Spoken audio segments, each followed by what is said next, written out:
How to add shortcut in PowerToys Windows 11. Hello guys and welcome back to Delve Stack. In this video, I'm going to show you how you can add shortcut in PowerToys Windows 11. So let's get started. You can add shortcuts using Keyboard Manager, which lets you remap keys or create new shortcut combinations. So you gotta go to the Microsoft Store, go to the search bar and type in PowerToys, and you'll be able to see an install button if you have not installed it before. You gotta click on install and then you'll be able to see an open button. Click on it and you'll be redirected to PowerToys settings. After that, you gotta go to the search bar and type in Keyboard Manager. You gotta enable your Keyboard Manager by toggling this button on.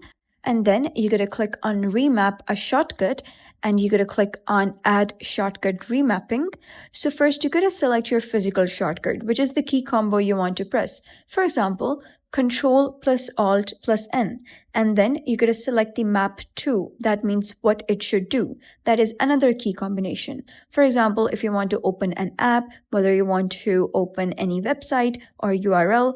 For example, let me type down the URL of Instagram and then press on OK.